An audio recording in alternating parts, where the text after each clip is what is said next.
God preserve us! This is no man. What can this be but a noble angel here? Despite all his determination, the governor's wife renewed her ugly proposition in front of a large crowd.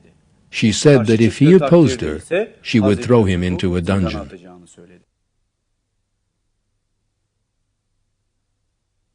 She said, "You see, it's him you blamed me for. I tried seducing him, but he refused. If he does not do what I order him, he will be put in prison and brought low."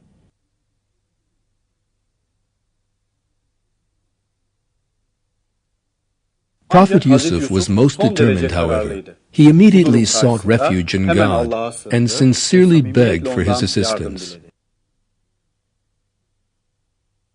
He, Yusuf, said, "My Lord, the prison is preferable to me than what they call on me to do. Unless you turn their guile away from me, it may well be that I will fall for them and so become a man of ignorance." His Lord replied to him and turned away from him their female guile and deviousness. He is the one who hears, the one who knows.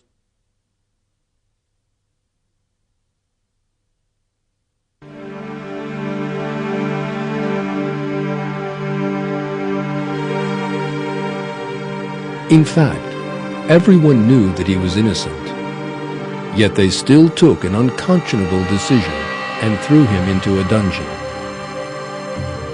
where he remained for many years.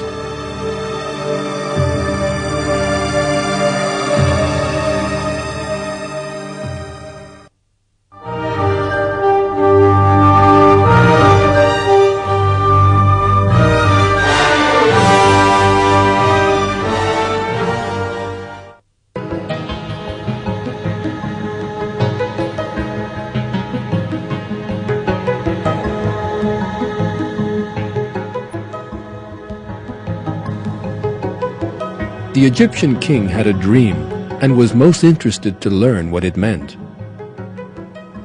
He therefore asked all the seers and wise men in the land.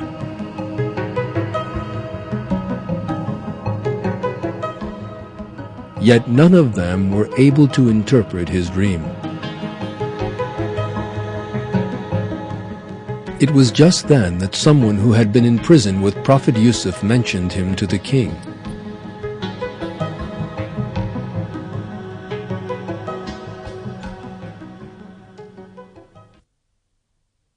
The king declared, "I dreamt of 7 fat cows, which 7 thin ones ate, and 7 green ears of wheat, and some others which were dry.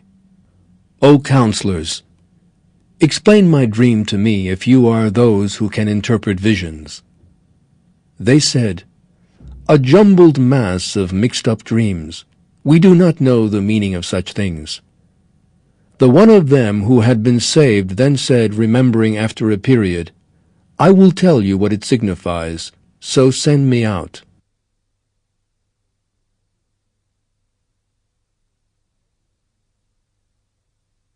Everything was happening in line with a plan prepared by God for Prophet Yusuf. Forgotten for years in a dungeon, Prophet Yusuf was suddenly remembered by the will of God. This was how Prophet Yusuf interpreted the king's dream. He said, "Sow for 7 years in the normal way, and leave that which you harvest in the ear, except for a small amount from which you eat. Then after that 7 hard years will arrive, in which you can eat from what you set aside for them, except for a little which you store. Then after that another year will come in which the people will be helped by rain in plenty, and when they once more will press."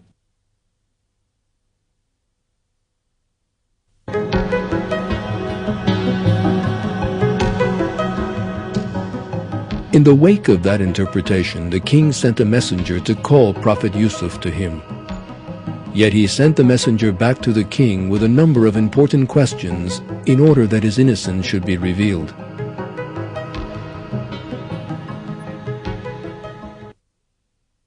The king said, "Bring him to me straight away." But when the envoy came to him, he said, "Go back to your master and inquire of him what happened about the woman who cut their hands. My lord has knowledge of their cunning guile."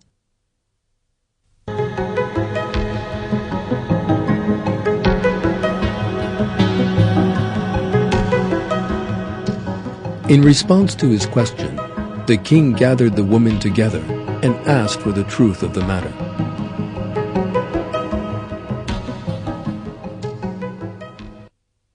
He said, "What was this past affair of yours when you solicited Yusuf?" Then they said, "God forbid, we know no bad of him." The governor's wife then said, "The truth has now emerged. Indeed, I tried to seduce him then, and he has simply told the honest truth." After so many years, the truth finally emerged. The way that Prophet Yusuf spent years in prison despite being totally innocent contains something very auspicious. Every moment experienced by this holy prophet had been planned in the sight of God. Throughout his time in prison, he had grown deeper and more mature in faith. In addition, the situation in Egypt had been arranged in such a way as to bring him to power.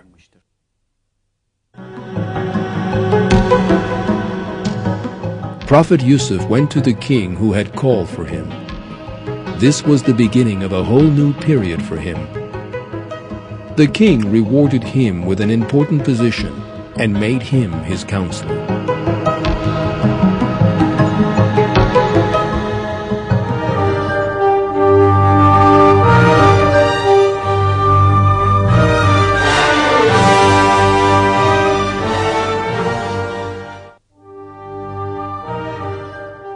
Prophet Yusuf became responsible for the Egyptian treasury. At that time, a most important development took place. Those brothers who had thrown him into the well came to Egypt for reasons of trade. And the person who would appear before them was Prophet Yusuf. His brothers failed to recognize him, but he immediately recognized them. He treated them most hospitably and offered them material benefits. In implementing his plan, he actually had another aim in mind. He wanted to see his youngest brother.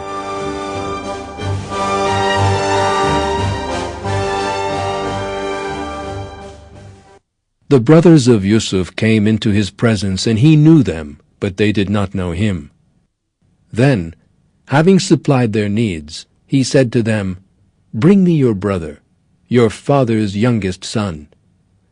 Do you not see that I dispense full measure and am the most hospitable of hosts? But if you do not bring him here to me, your measure from me then will be denied, and you will not come near to me at all."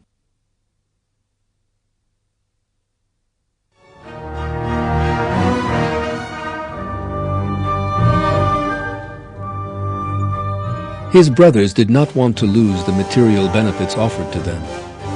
They therefore immediately left Egypt and returned to their father, asking for their youngest brother. But Prophet Yaqub did not trust them.